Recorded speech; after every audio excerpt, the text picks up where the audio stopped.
We welcome everyone to take a seat, get comfortable.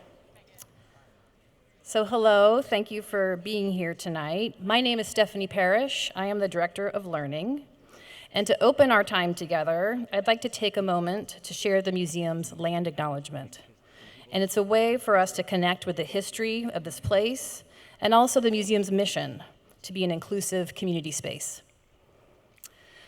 The Portland Art Museum recognizes and honors the indigenous peoples of this region. These include the Willamette Tumwater, Clackamas, Clathlemet, Molalla, Multnomah, and Watlala Chinook peoples, and the Tualatin Kayapuyya, who are today a part of the Confederated Tribes of Grand Ronde, and many other Native communities who have made their homes along the Columbia River. We also want to acknowledge that Portland today is a community of many diverse Native communities and people who continue to live and work here, and we respectfully acknowledge and honor all Indigenous communities, past, present, and future, and are grateful for their ongoing and vibrant presence. Thank you.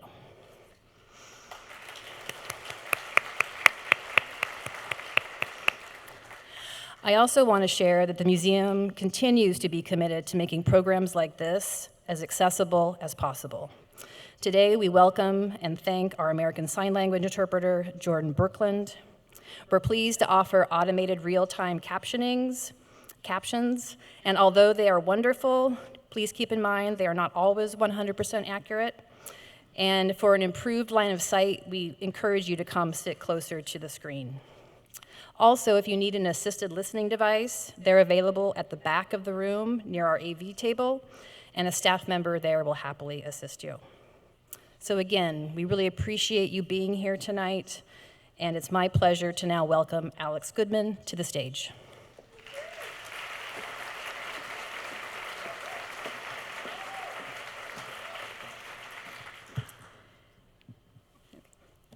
Okay. Hello, members, staff, trustees, and friends. I am Alex Meyer Goodman, your outgoing board chair. Thank you for being here.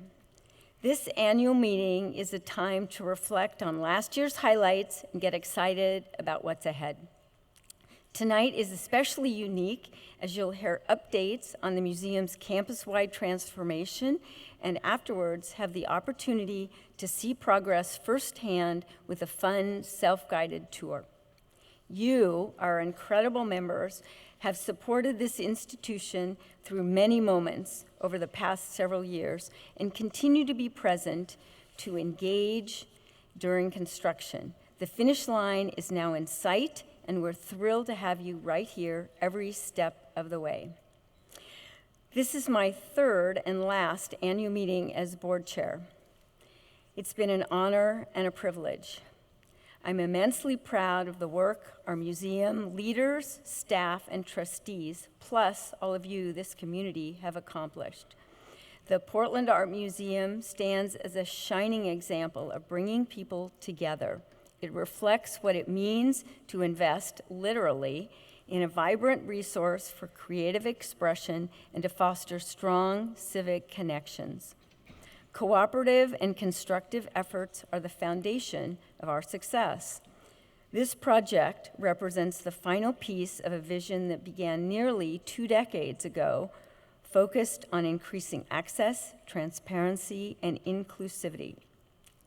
The new building embodies these values and stands as a testament to the vital role that art plays in our lives and city. We're almost there, and I can't wait to experience our museum of the future. Before we hear updates from the museum team, there is board business to conduct, including electing a new board chair. I'm pleased to share that the governance committee of the board recommends the following slate of new and returning trustees: Missy Becken, Dan Bergsvik, Mary Lee Bokeland, Rosemary Colliver, Jim Crumpacker, Kirk Day, Nancy LaMotta, Adam Little, Travers Hill Pollock, and Bob Speltz, Joe Turpick, and Fran von Schlegel. The Board of Trustees has also determined the slate of officers, and they are Chair Cindy Miletus, Vice Chair Linda Andrews, Treasurer Jin Park, and Secretary Sharon Barnes. The board's governance committee motions and seconds that we members approve this slate of trustees. So members, please raise your hand to approve. I can't see anything, but hopefully. Now I know what it's like to win an Oscar, but.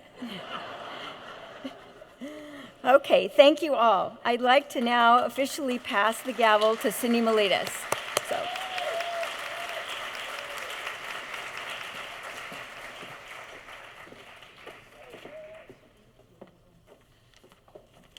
Well, hello everyone. So good to see you. Thank you for being here tonight. I am going to be very brief because we have so many fabulous things to cover tonight. So I just wanted, first of all, to say thank you to Alex. I can't see her either. Thank you. Thank you for your leadership. Thank you for your enthusiasm. Thank you for your vision for our museum. Your commitment has been an absolute inspiration to all of us. And we are honored to, and you've laid such a great foundation for me and for everyone else who's honored to follow in your footsteps. We can't thank you enough. We really can't.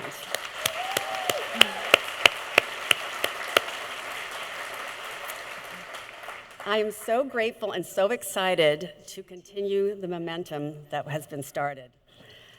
I have been involved with the Portland Art Museum since 2010. Our family and our businesses have been rooted in this community since 1920, when my husband Ed's grandfather emigrated from Greece and opened a grocery store on the corner of Northwest 3rd and Cooch. Goes way back. It is truly an honor to work alongside my fellow trustees and the museum staff to realize our campus transformation and continue the important work of offering connection and inspiration through art.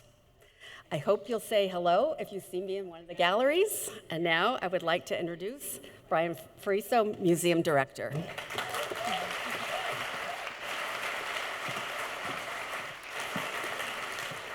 Thank you, Cindy, and great to see everyone. I really love that story. The connection to the community and our history is really, really important. You know, foundational to this museum are its volunteer trustees and individuals who represent the interests of this community and are tireless, and all the trustees that you will meet they're tireless in their guidance and unprecedented in their generosity. We owe much to them, and I am extremely privileged to work alongside them to realize this vision. Leading the group, the Board of Trustees for the last 3 years, as you have heard, is Alex Meyer Goodman. She is a lifelong Oregonian who is steadfast in her belief in our city and the power of art. On behalf of the entire community, I want to thank her once again and all of our trustees for helping us get to this moment, and in particular, Alex, for leading us forward with enthusiasm and conviction. Thank you once again. I would also like to thank all of you for your support during this transition. As Alex mentions, it's so reaffirming and affirming to see so many of you here tonight, and we couldn't be more excited for you to learn more about our project. However, before we discuss the construction and fundraising successes and needs, there's a little more to go, I am pleased to share some highlights from the past year. Even with only 1/3 of our museum open, over 153 people visited last year, including 10,000 school children from, did I misstate? 153,000.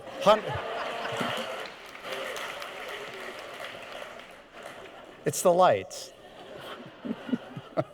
Including 10,000 school children from 191 schools and 20,000 people who attended a program or an event.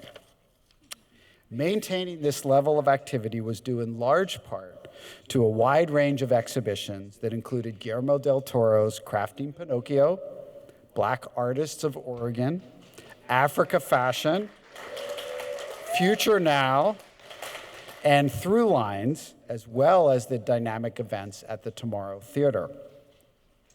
Our presentation of artist Jeffrey Gibson's The Space in Which to Place Me at the U.S. Pavilion at the 60th Venice Biennale in Italy, also known as the Olympics of the art world, was an opportunity to share our curatorial and educational vision with the world.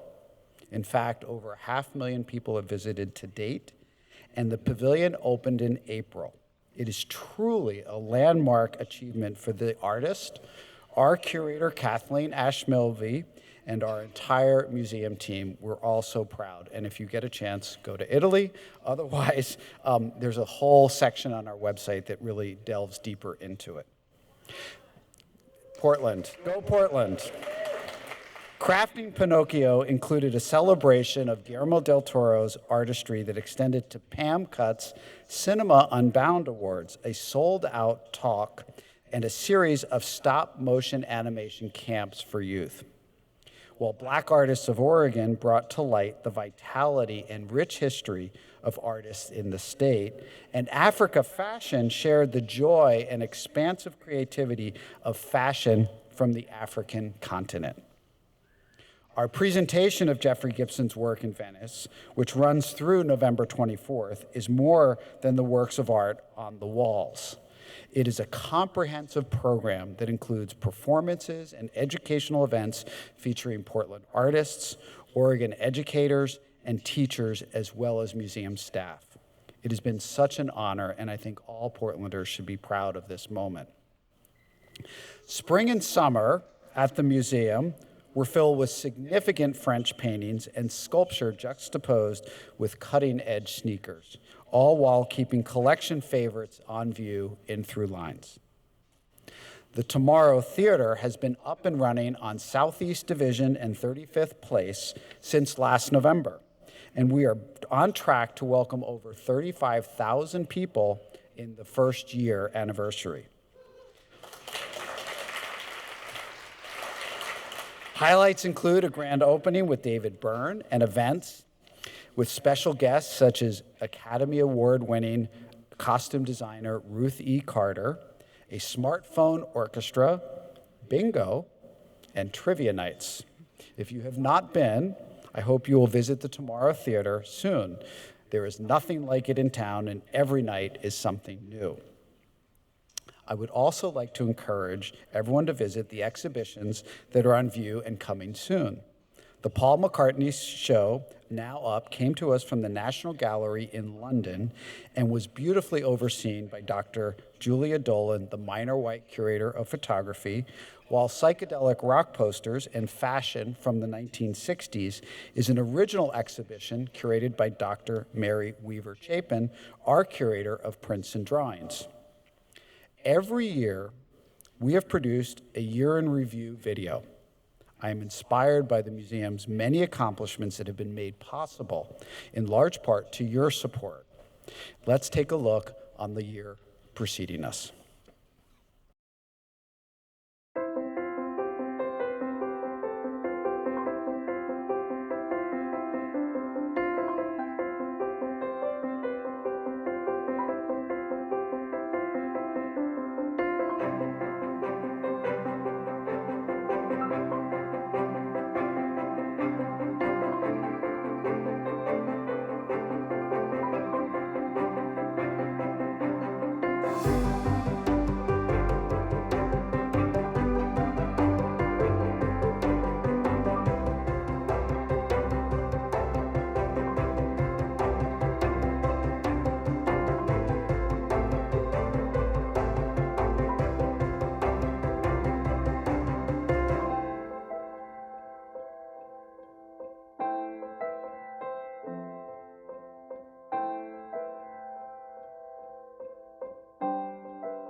Now, it gives me great pleasure to welcome Sarah Krajewski, the Robert and Mercedes Eichholz Senior Curator of Modern and Contemporary Art, to share more about the activity in our collection and exhibition spaces. Sarah.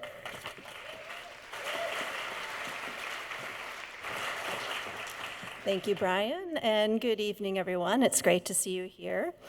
Over the past year, the curators and the collections team have been deep into planning for the reinstallation of the collection galleries when the campus's physical transformation is done. Rest assured, we have been collecting, conserving, and exhibiting like we always do. Well, I'm excited to share a sneak peek about the collection reinstallation in a few moments, but first, here are some highlights from the past year. We have new staff. We hired Lloyd DeWitt as our new Richard and Janet Geary, Curator of European and American Art pre-1930, Aaron Grant as the Assistant Curator of Native American Art, and Jaleesa Johnston as Curatorial Coordinator. We also added 763 objects to the collection, some with the new campus in mind. New acquisitions include a large-scale work by museum trustee and former Portlander Carrie Mae Weems. This photograph is part of her series Painting the Town, created in Portland in 2021 during the depths of the pandemic and the racial justice uprising on our city's streets. A photograph of Hester Street by Berenice Abbott that was included in her famous publication, Changing New York. It was purchased in memory of former board chair Jim Winkler. A beautiful work by Simone Lee that is part of her series of sentinel sculptures that draw from West African artistic traditions to suggest a powerful female figure keeping watch over the world around her. An incredible work by Matsui Kosai, who is internationally recognized as a master of the difficult techniques of marbleized clay. It's a stunning piece. A gift from Ted Miller and Daisy Hussell Miller of 98 posters and lithographs dating from 1892 to 1950, featuring work by some of the most significant poster designers of the 19th and 20th centuries. A significant painting by Leon Kroll, who was associated with the Ashcan School in New York City in the early decades of the 20th century. The sitter is Oregon artist and longtime teacher at the Portland Art Museum School, Henry Wentz. And lastly, 6 works on paper by renowned science fiction author Ursula K. Le Guin, featuring Mount St. Helens. You would have seen these first in our 2020 exhibition, Volcano, Mount St. Helens and Art, and we are so pleased to have them join the collection. Now, while we are busy transforming the galleries, our conservator, Charlotte Ameringer, has been refreshing and restoring a visitor favorite and an iconic work, Claude Monet's Water Lilies. Thanks to support from Bank of America, we are conserving the painting by removing a layer of synthetic varnish. When this treatment is finished, the work will appear much closer to the way Monet intended. You can learn more about this fascinating process on our website. I highly recommend you check it out, and also in the mini exhibition now on view in Through Lines. So I'll be back in a few minutes to share some exciting things about what we've planned in the galleries after our transformation, but next we'll hear from our CFO, Gareth Nevitt.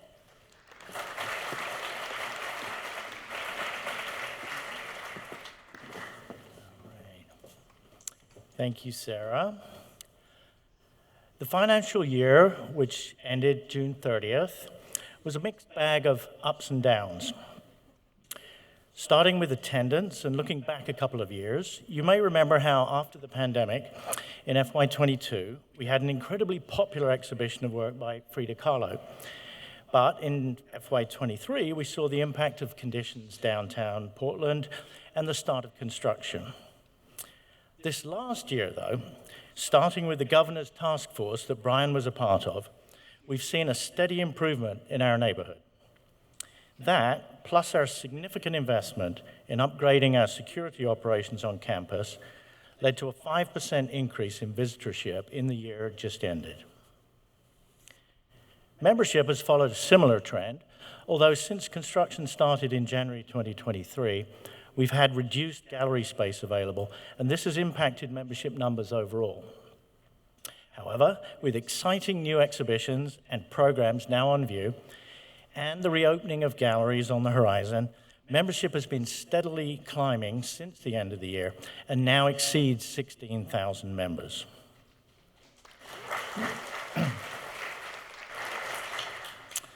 Our revenues for the year added up to $20.4 million.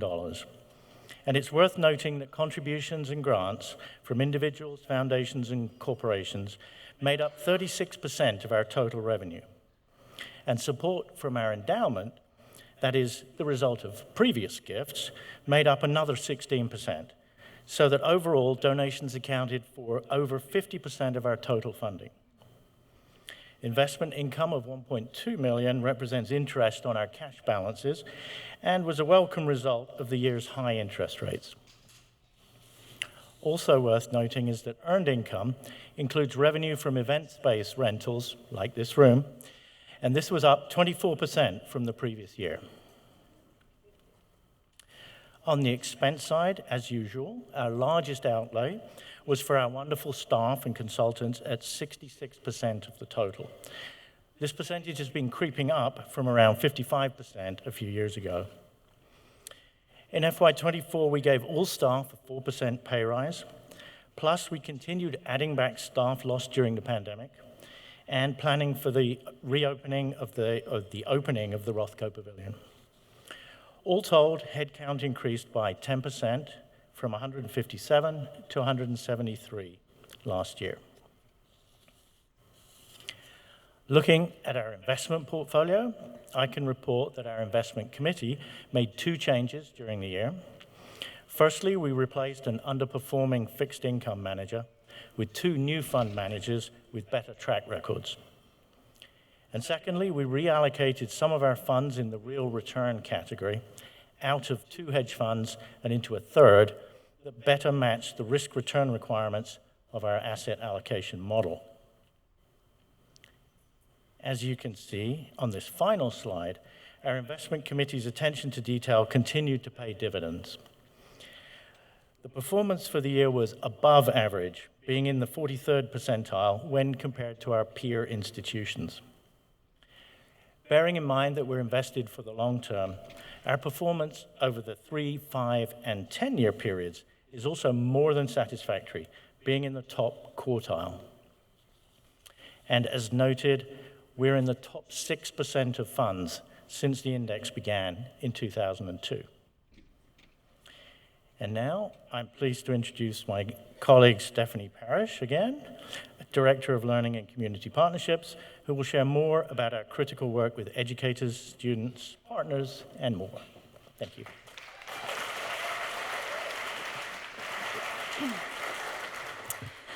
Thank you, Gareth. As others have already mentioned, this annual meeting is always a gratifying moment to realize all that we've accomplished together. In all, we presented over 50 public, educator, and free day programs that reached over 20,000 visitors. Included in this number were wonderful exhibition-based events and programs like performances and partnerships for Black artists of Oregon, and in-gallery design activities and summer camps as part of PAM CUT for the Future Now. And we were thrilled to bring back free First Thursdays, thanks to funding from the Art Bridges Foundation. We also delivered robust school, educator, and college guide programs. One big achievement was launching a paid college guide pilot program, drawing on federal work-study funds and in partnership with local colleges and universities to facilitate student visits. And we continue to work closely with local and regional school districts to support arts learning in the classroom, including partnering on the annual Heart of Portland, Portland Public Schools Art Showcase, which is a fabulous program every April. Offering hands-on learning, PAM CUT served nearly 1,000 kids and adults in camps, classes, professional development cohorts, and other opportunities. And as Brian mentioned earlier, the museum's presentation of Jeffrey Gibson's The Space in Which to Place Me at the Venice Biennale was accompanied by an array of educational opportunities. We were honored to establish a cohort of 10 educators from Oregon and New Mexico who have traveled to Venice and are working to develop educator resources in collaboration with the Smithsonian Institution that will extend the impact of this important exhibition far beyond the walls of the Biennale.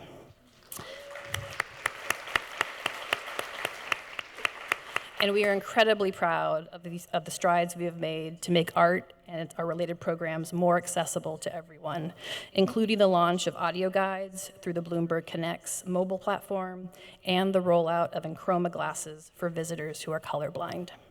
And with that, I will turn it back over to Brian.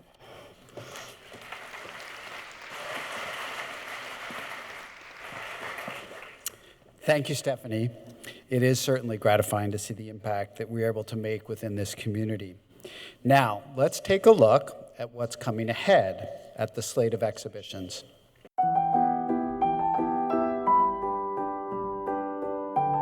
Now on view, Paul McCartney's photographs, 1963-64, Eyes of the Storm, is an unprecedented exhibition, revealing extraordinary photographs taken by the beloved musical icon. Organized by the National Portrait Gallery in London, the exhibition is comprised of recently rediscovered photographs from Paul McCartney's personal archive. More than 250 pictures invite visitors to intimately experience the Beatles' meteoric rise from British sensation to international stardom. Through these photographs, along with video clips and archival material, visitors can witness the dawn of the British invasion that fundamentally transformed rock and roll music and American society.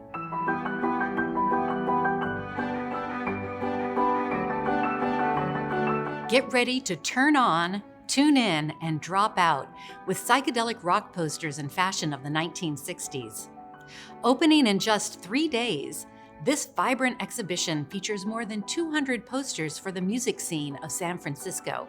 As poster artists invented a graphic language to communicate the excitement of rock concerts, they drew upon disparate art and historical precedents and combined them with pulsating color and witty and provocative designs.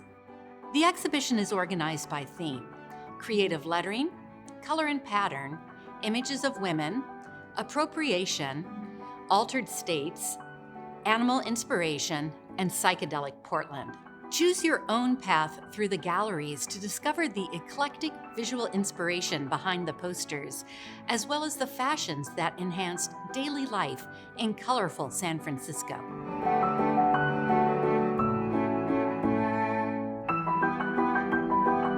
Yoshida Chizuko was an extraordinarily creative painter and printmaker who in the early 1950s married into the Yoshida family of artists.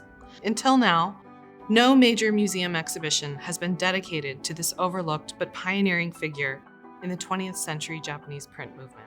Debuting in Portland, this vibrant exhibition will trace the evolution of Chizuko's work from avant-garde abstraction in the late 1940s and 50s to neon-colored op art in the 1960s and 70s, and the poetic and transient themes of nature that spanned her entire career. 100 works of art in the exhibition will include early paintings and sketches, rare monotypes, woodblock prints, and zinc plate mixed media prints, together with archival materials such as diaries, photographs, and musical records. Most of the works in the exhibition have never before been on view publicly, offering a rare opportunity for audiences in Portland and along the West Coast to experience Chizuko's compelling artistry and unique perspective.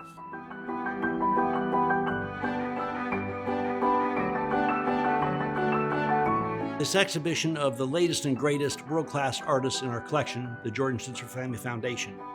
It's as if we're bringing the world of art to Portland and Portland to the world of art. This exciting exhibition Jordan collects is going to come from the work we collected in the last year or two, so some of it hasn't even been selected yet. There'll be work by Kinda Wiley, Judy Chicago, Shabala, Helen Frankenthaler, just one artist after another of work that really no one in Portland's necessarily seen. So I'm so excited about getting this work that instead of you having to go to New York, Chicago, LA, San Francisco, Miami, You're going to see it right here at the Portland Art Museum in the fall of 2025.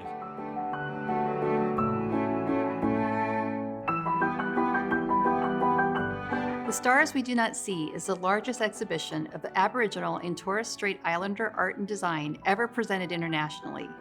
Curated by the National Gallery of Victoria, especially for North American audiences, the exhibition features a diverse display of iconic masterpieces by more than 130 artists. The Stars We Do Not See charts watershed moments in Indigenous Australian art, revealing a rich history of creativity in the country that predates the arrival of Europeans and spans more than 65,000 years. We are joined on the international tour of this extraordinary exhibition by the National Gallery of Art, where it will premiere, the Denver Art Museum, the Peabody Essex Museum, and the Royal Ontario Museum. We can't wait to show audiences here in Portland the vast diversity and beauty of Indigenous art from across the world.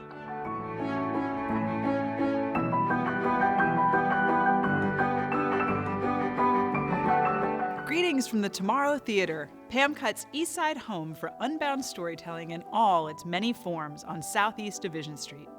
I'm here to share all about the amazing events, opportunities, and programs that we're cooking up for PAM CUT in the coming year. First things first, though, if you haven't made it over to the Tomorrow Theater yet, don't delay.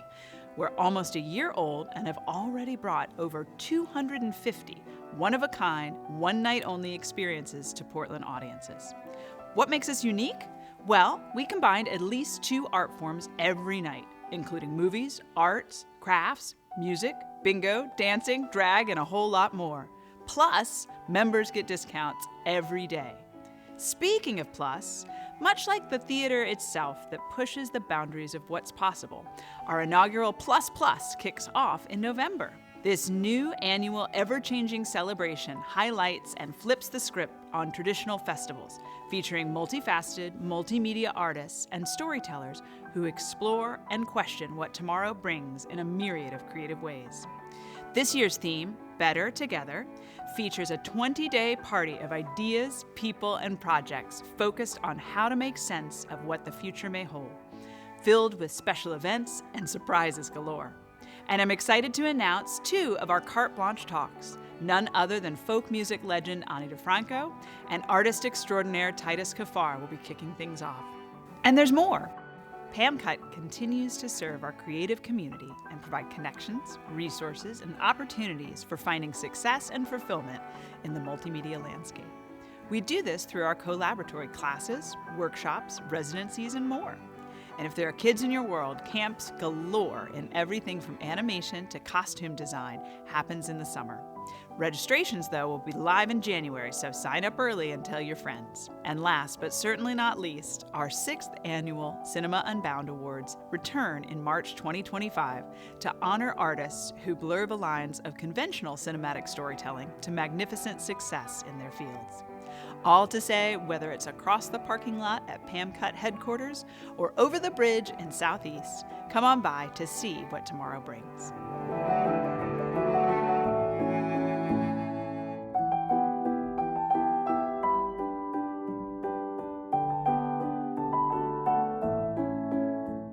You see, we have an exciting year ahead, highlighted by the completion of our campus transformation and the grand reopening in late 2025.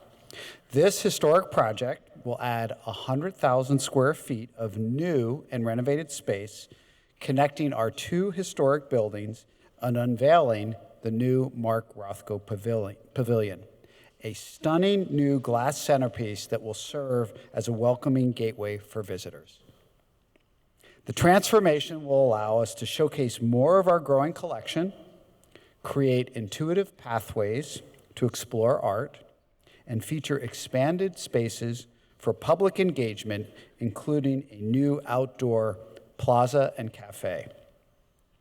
I'm pleased that I have an experienced team here today to share more about the progress and ways that you can get involved. To begin, it is my pleasure to welcome Director of Collections and Exhibitions, Don Urquhart, who has been at the center of our construction. He will share some insights into the progress we have made and what you can look forward to. Don.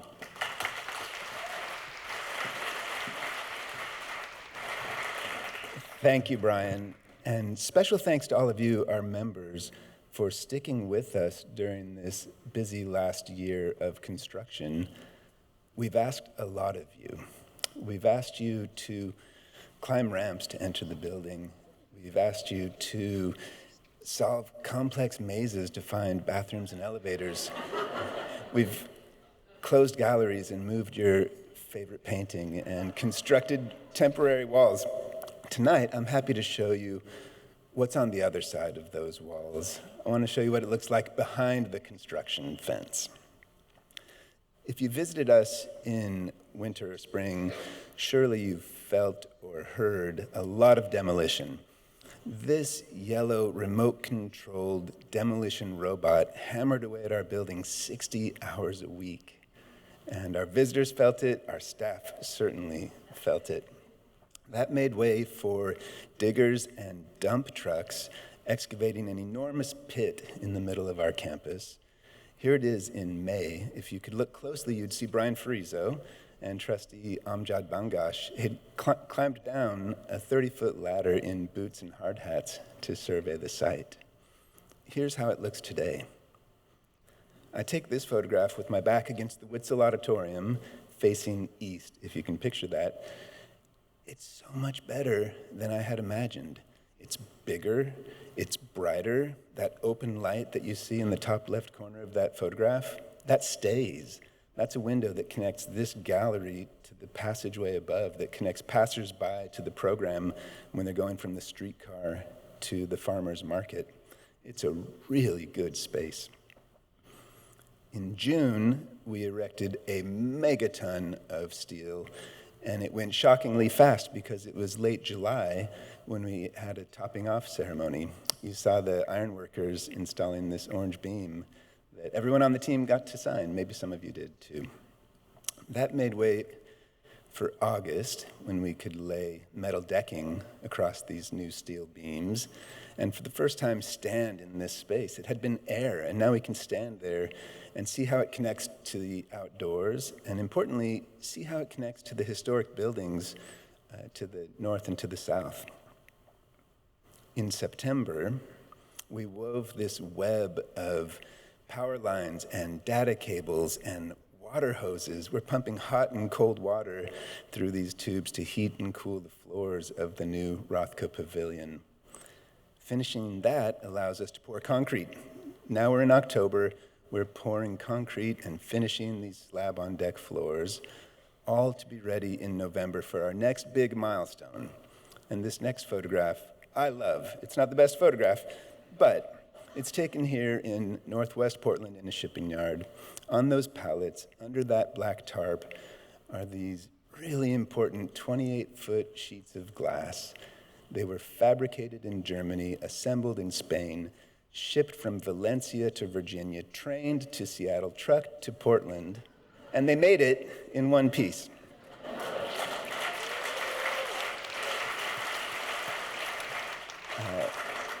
This glass does a lot of jobs for us. It's two pieces of glass sandwiched around these really delicate ceramic frits. They're bird safe, they're energy efficient, they're good for the environment, they're good for our pocketbooks, and they're massive and beautiful.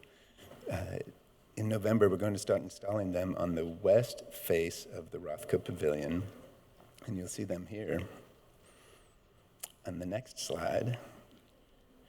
And that's going to change everything. In November and December, we'll start installing this glass, all with the hope of being sealed up, dried in January. And then we can stand there on floors with windows and ceilings and walls, and we can work with our curators to imagine what these spaces will feel like with art and program and people. And that's the exciting part. That's the fun part.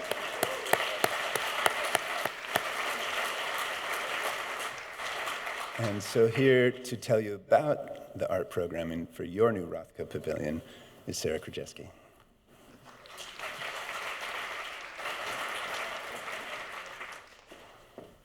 Okay, thank you, Don. The transformation of our buildings, as you've gotten a sense, will utterly reshape our visitors' experiences. And let me tell you, we cannot wait to fill the spaces with art new acquisitions, never-before-seen works, and of course, many of your favorite pieces.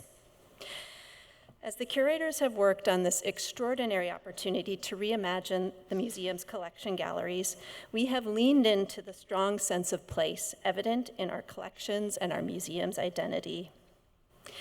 We are a modern-day Pacific Rim city with deep indigenous histories, and here we bring historical and contemporary works into dialogue through projects like Shifting the Narrative, 21st Century Acquisitions from the Native American Art Collection. We also offer exhibitions that connect our community's interests with the global perspectives of innovative artists.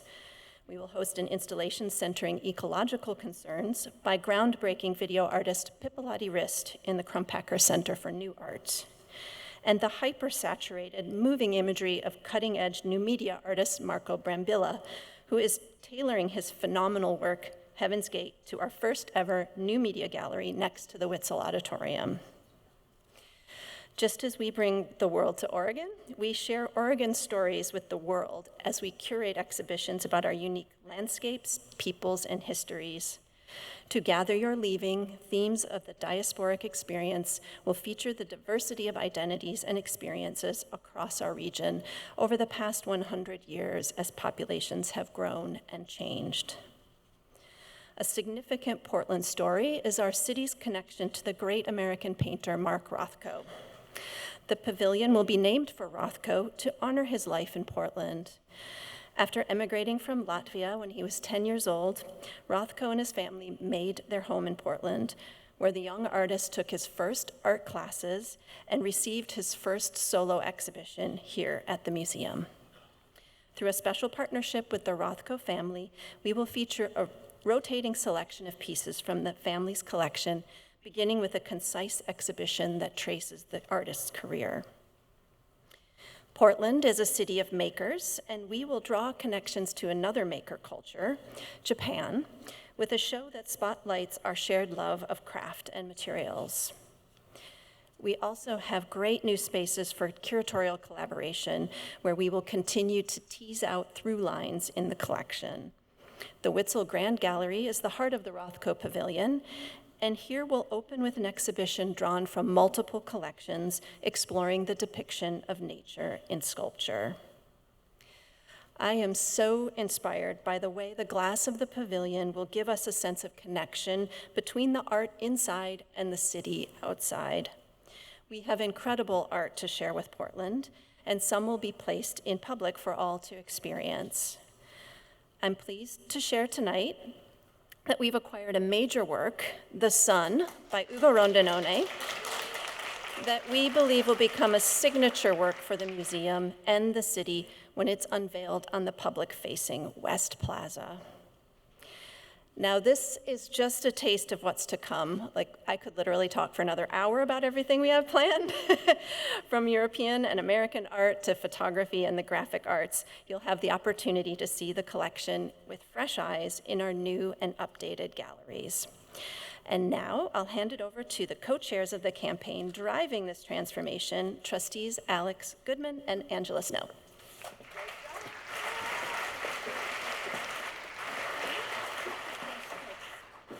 We could listen to you all for another hour. We'd be happy to.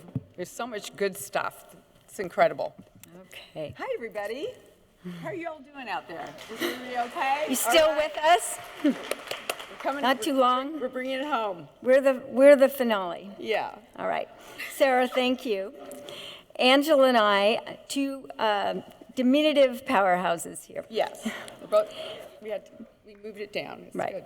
We're honored to be part of this historic project, and it introduced the campaign driving it forward, which we're calling the Connection Campaign. By late 2025, visitors will step into a completely reimagined museum, a vital cultural commons in the heart of downtown Portland. Reinstalled galleries, streamlined circulation pathways across all 4 floors will offer fresh perspectives, inviting visitors to experience the collection in new and exciting ways. We're delighted to give you a glimpse of what's to come through a special architectural fly-through of your future art museum.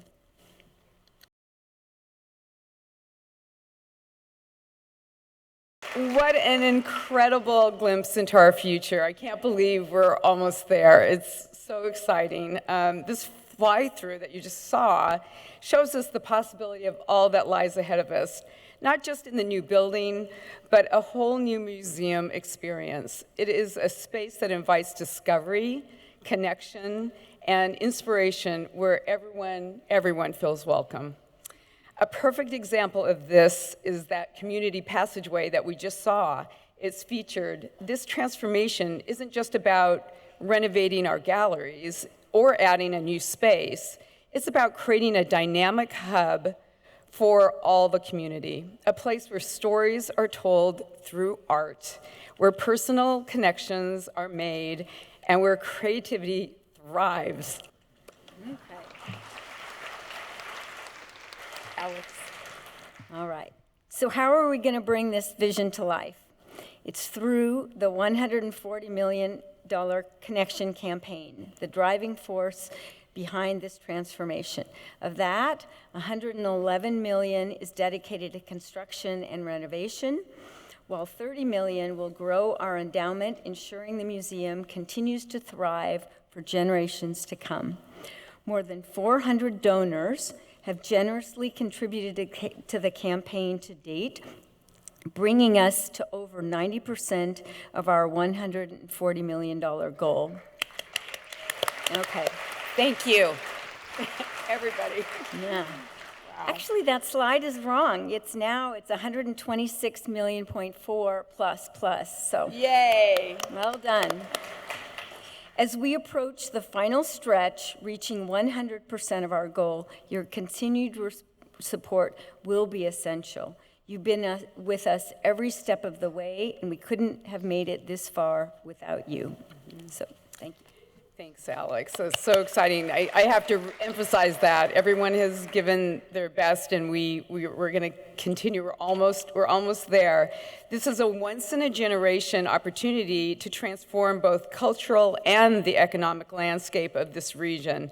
This project is an investment in revitalizing of our downtown Portland, and the museum's role as a dynamic hub for culture, education, and civic life. You know, this is going to reinvigorate the city's cultural district for visitors from around the region and the world. We really need this right now, and we're just excited that we're here at this place and that we can offer this. Alex? Okay. For over 132 years, this institution has served as a place where art unites and inspires us, especially during challenging times. When the original building opened in the midst of the Great Depression, it was a bold statement, a beacon of hope in difficult times. And today, we continue to believe in the transformative power of art. Art gives us perspective, fuels our imaginations, it fills our world with beauty, brings us together, it helps us navigate the complexities of our world. And by supporting the Connection campaign, you are helping to make art and inspiration more accessible to all, now when our community needs it the most. So, that's my bit. That's good, Alex. We do. So we are so close, you keep hearing that, right, to achieving the bold vision, but every penny counts, I have to say, and every contribution, large or small, brings us closer to our goal, to making this transformation a reality. And as valued members of the Art Museum, you'll soon receive an invitation to be part of this historic campaign. Who doesn't want to be part of this? This is so exciting. You guys are part of the future. We have a couple of fun incentives along the way, of course, and we hope you'll consider joining us at a level that really feels comfortable and meaningful to you. Together, we can ensure that the Portland Art Museum remains a vibrant, thriving resource that continues to inspire and serve for generations to come. Right? That's what we're about. And with that, I think we're about to invite Brian to bring us home. All right. Thank you, everybody. We appreciate you.